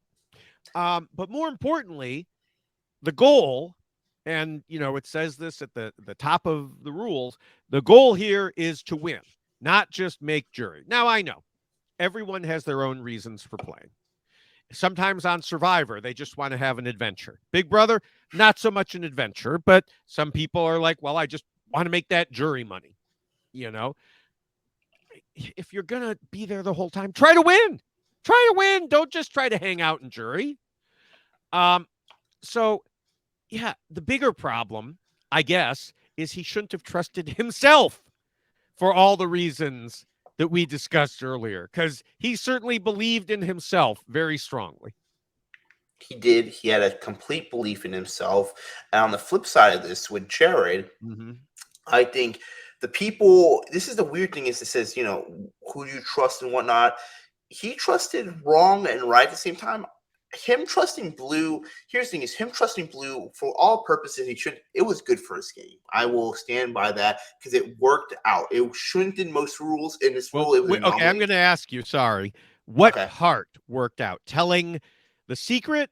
Because that secret was about the only one that Blue kept. Yes. Everything else that Jared has told Blue, she has immediately passed on to like Jag and Matt and sometimes Corey and America.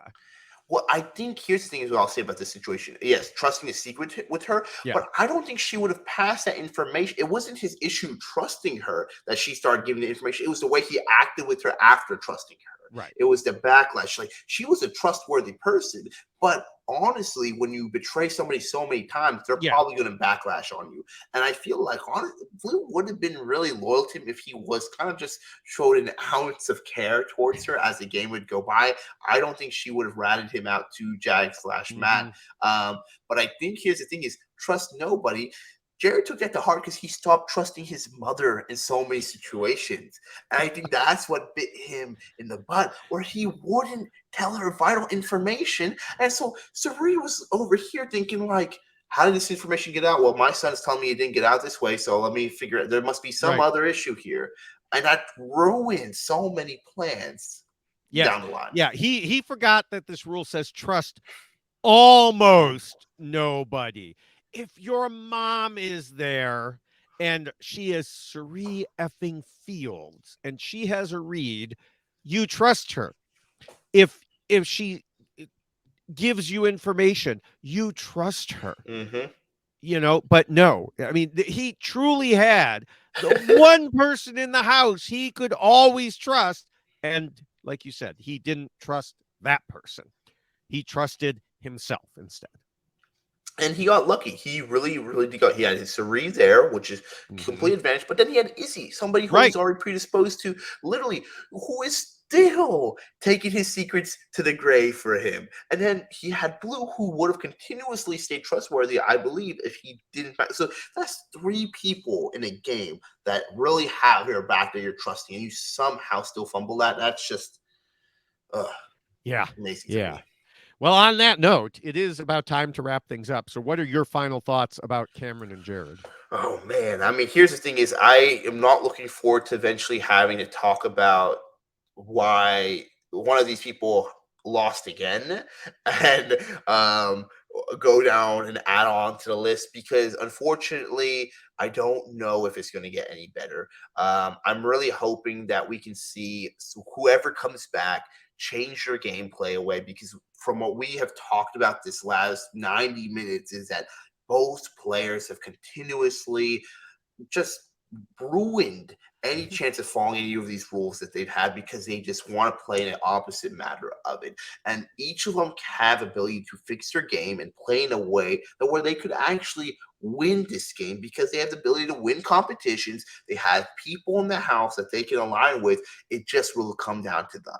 Are their games ruined if they come back? No, it's an uphill battle, but there are many reasons from all the weeks until now that they've been sent home. Yeah.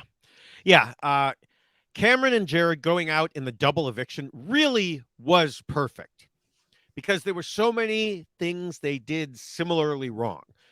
Almost everything, in fact. It's kind of amazing. They both had very high opinions of themselves and their game reads, and yet they were confidently wrong in so many cases. It's great that both Cameron and Jared wanted to scheme and plot and strategize, but it only works if you have accurate information. It's like a country trying to plan a military operation in a war, except not only are they unaware of the location of the enemy troops, they don't even realize that some of the army they are certain they can use in the attack are actually supporting the other side. Mm-hmm. Both of them failed to keep their scheming secret, with Jared being even worse than Cameron in that regard, thanks to making up lies for no reason while being such a bad liar. Both of them were completely inflexible, and both of them had problems in their social games. They also made themselves threats that couldn't be ignored. Cameron more for his comp abilities and unpredictable nature. Jared more because of his good position within two duos and the possibility that he'd come after certain key people. Cameron put himself in a position where he had nobody, was a threat, and could only move forward by winning comps because his actual gameplay left him hanging so much that HOH Jared wanted to go after him instead of the guy who tore apart all his lies just hours before he became HOH. That takes talent. Meanwhile, Jared refused to acknowledge that a threat even existed against him and insisted the others wouldn't come together to target him. Both of them were wrong. Both of them made huge mistakes and massively overplayed. And that is why Cameron and Jared both lost. Very well put.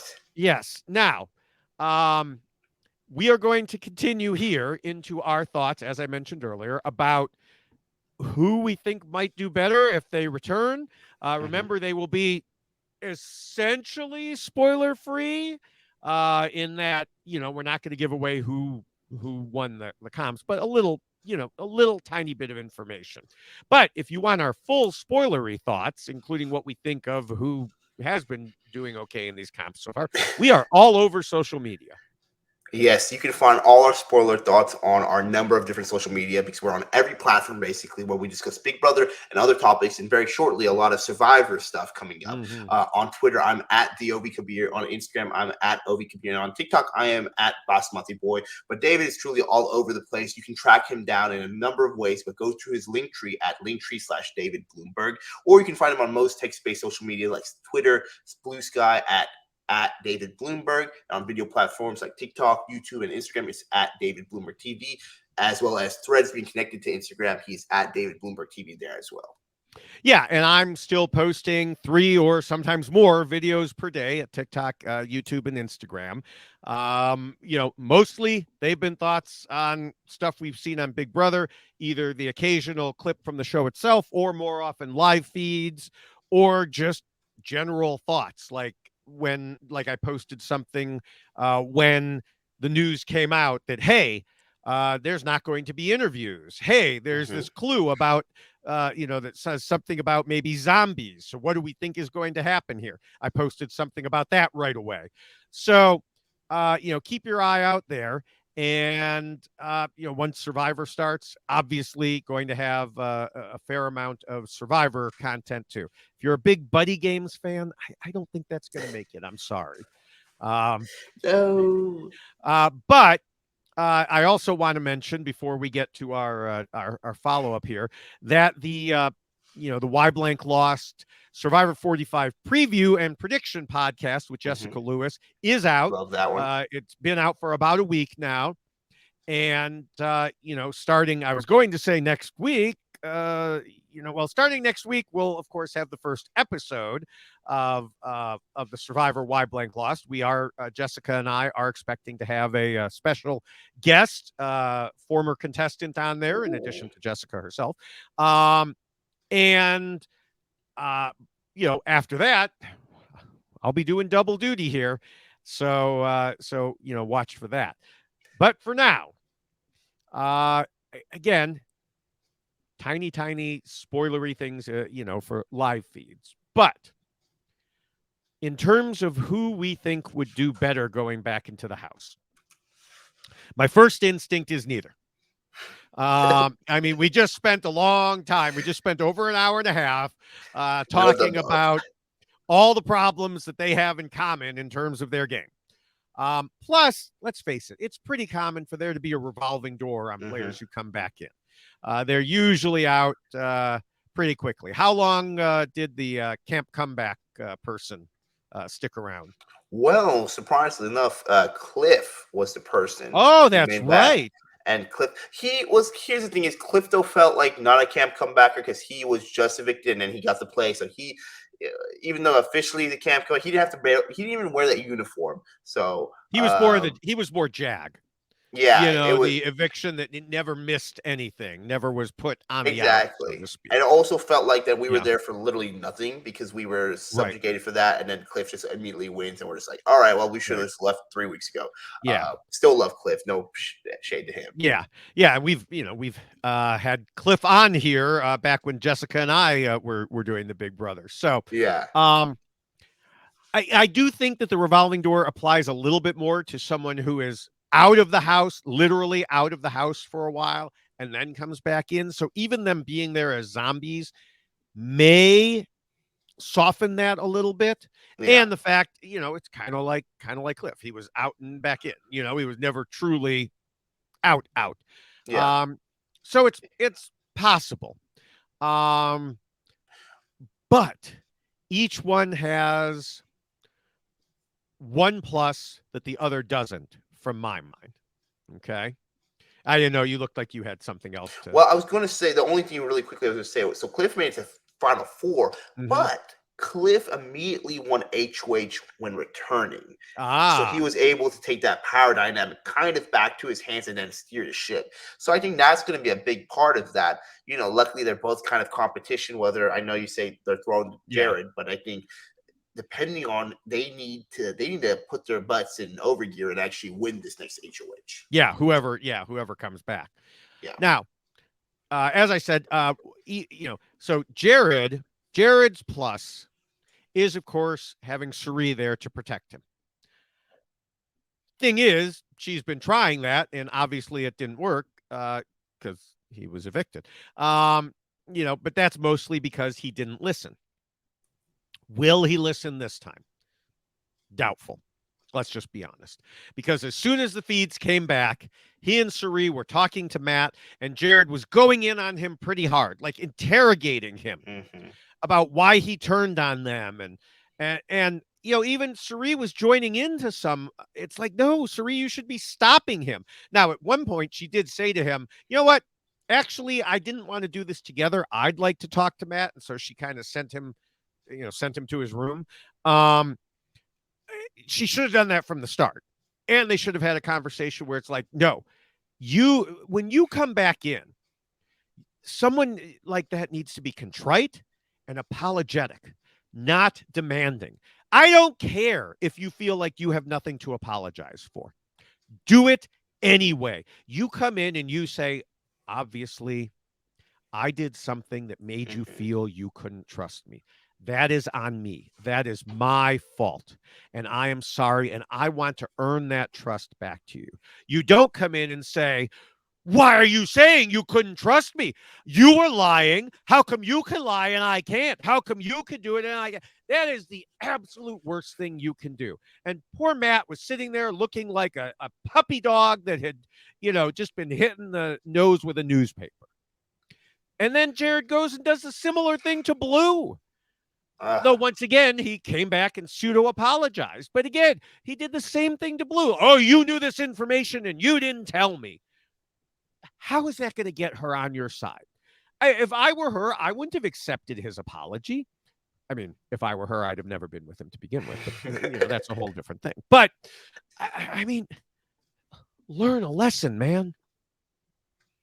Yeah, no, when you're going to come in there and you just start yelling at every single person, it's not a good way to go. Because when especially when you're in a zombie, the cool thing is that you have the opportunity to kind of reestablish those relationships. Like, hey, it's water under the bridge. Right. Don't worry about it. Let's just take the next battle. Like, here's the thing is, I'm out of the house right now. I'm a zombie. I want to get back in here, and I just want you all to be ready to work with me. Whatever feelings you had, just throw those away and let's work. Because it's like, okay, we can work through this. It's not like it's a boss now who got fired, who's coming back in, who's just yelling at you now. It's just like, I didn't want to work with you before. Now, why do I want to work with you now? I mean, here's the situation, the way I look at it, though. If Jared gets back into the house, he has 4 people that he can't allow to win the HOH, essentially. He has America, Bowie Jane, Jag, and Matt. Those 4 people. What about Corey? Corey evicted him once. Well, Corey can't play this next HOH, I imagine, right? Or Can he? There's no HOH this week. We don't know. That's a mystery. We don't know if this is considered a no HOH week, and therefore, much like Cameron was able to play Incomplete. again, does that Yeah. mean Corey can? Because Corey's not in the HOH room. Corey got his HOH letter. He got his basket. He got Uh-huh. his tongue cleaner, which I'm really hoping is some sort of code that Zach sent him. Like, if I send you a tongue cleaner, it means this. But I, yeah, we don't know. It's another one of these unknowns. But anyway, I yes, continue. I'm sorry. well, you know, you're not wrong in that. I think they're gonna make it so that he can't compete again, just because it'll be that with Cameron's situation, Jack completely wasn't there versus with Corey's, there's a chance that one of his evictees will be gone. So it's like if his evictee does go out, then if Jared doesn't come back in, then he still gets it. I don't know. But in my head, I'm just counting if Corey can do it, then 5 people essentially. Yeah. Those 4 people, not too concerned about outside of probably Matt to win or maybe Jared. Or not, sorry, Matt or Jag. So they're the better situation. And Jared also, if he does it right, he can ingratiate until he has Blue there. He has his mom, and he just needs to rebuild Felicia's relationship and then his with Nicole. And then they can probably drag Matt on their side. Now, the issue with Cameron is Cameron actually is probably pretty safe as far as things go. He'll probably be a pawn up there. And the only person I think who would really truly target him is probably Felicia or Nicole, because then that's their most neutral person they can get out versus taking like a true front side or not. Yeah. So either person who comes in actually might be able to have a good ability to continue the game on, which we don't really see usually. But it's going to be seen that whether it's going to even, they might survive 1 week. Can they survive another week? Because unless their bad behavior changes, they're going to be in the same place once again. Yeah. I mean, the thing is, the one thing in Jared's favor, I guess, for the way he behaved poorly is that there's a whole week to make up for it. And we know he likes to go around and give his apologies. Now, he shouldn't have come in that way. I don't know what, I mean, he must have just been so hyped up on adrenaline. And again, we talked about it. He reacts emotionally. He should not have done that. I have not seen Cameron behaving the same way. I haven't seen much, nearly as much about Cameron at all, truly, as of when we're recording this. Other than him talking to Jared and saying, hey, we shouldn't go against each other. We should work with each other. We should share information, which is really beneficial to him. And I think that Cameron does have a better chance of actually learning from his mistake and doing better if he returns. Like you said, there might be a good player in there somewhere. As I mentioned, he loosened up a little bit in his final days once he realized he was headed out the door. If he comes back in with that attitude and thinks this is all a bonus, he might actually do better instead of being so uptight and so I want to burn the house down. If instead he just wants to play the game, be there, have some fun, I think he'll do better. So I think, and again, there's no way we can ever measure this. I mean, the only thing we could do is if the person who comes back is gone immediately, we know, okay, well, obviously that didn't work out well. We can never measure who will actually do better because, we can't choose your own adventure and say, oh, put him back in, put him back in. I just think Cameron has a better chance. I think it'll be interesting to see. For fun TV purposes, I think if Jared comes back in, I think we have a really true split house where it becomes, could be a really interesting dynamic now because we know who's on which side. I think if Cameron goes in there, I do worry that from an entertainment perspective, it's going to be Sari and Co go out, which I'm not completely against. I just think it'd be more fun to see a back and forth type of thing. And Sari and Co, unfortunately, does not have anybody who can win the competition on the side right now. I mean, right now, Cameron's at least claiming that if he stays, Jared has asked him to protect her if he's the one who stays without saying why. So he might. If he can get in good with a couple people, he may choose to go that route. Who knows? Maybe we'll have to wait and see. Or it may be total BS. You never know. Well, we'll find out soon. Well, not too soon, but unfortunately, not soon enough. But all right. Well, With that, I think we can start to wrap things up here. Yes, I just want to say we want to encourage people to check out the RHAP patron program at robhasawebsite.com/patron. Rob has so many patron-only podcasts for Big Brother and now coming Survivor that I've truly lost count. So jump on board and support shows like ours and everything on the network by becoming a patron at robhasawebsite.com/patron. Yes, and make sure you're subscribed to all of the RHAP podcasts. You can get the whole RHAP Ups feed by going to our YX Lost feed page and clicking on the button there. That will give you Survivor, Big Brother, all those other shows, the various dating shows, the challenge, all the other things. You name it, it's on there on the RHAP Ups feed. If you just want Big Brother, you can go to robhasawebsite.com/Big Brother. And there's still a ton of stuff on that feed, from the episode recaps to the daily live feed updates to the stock watch and more. And finally, we want to thank Scott St. Pierre and the whole RHAP reality wrap-ups behind the scene team for all the work they do, editing and posting, everything else. We really appreciate everything you do to get our voices from our microphones to your ears. And more than anything, I want to thank everyone for watching, listening to this. This was, again, we've had a couple of this season already where it's been an episode where it's like, oh, no one's really truly going home, but we want to cover it. And we really appreciate you guys just staying engaged, talking to us. All the comments, whether it's hating against David and his opinions or hating against my opinions, we love them all. Well, Let us know your thoughts. we don't need. I don't know about that. We like the comments that are logical and rational and want to discuss. I get a good kick out of all the comments, so keep on commenting, letting us know your thoughts, and let us know who do you think is going to come back this week, and really who do you want to come in this week. Yeah, and appreciate it all. I won't be here this next week, but upcoming then we'll be back to cover it all. Right. And thank you, Ovi, for joining me again this week. As you just said, and we don't really know what's in store next week. Keep an eye on Twitter or just watch the space. But no matter what else happens, like I said, and like you just said, we'll definitely be back here in 2 weeks. I'll definitely be talking to Jessica Lewis and hopefully a special guest about the first player eliminated from Survivor 45 a week from now. And so one way or another, we will see you soon. Bye.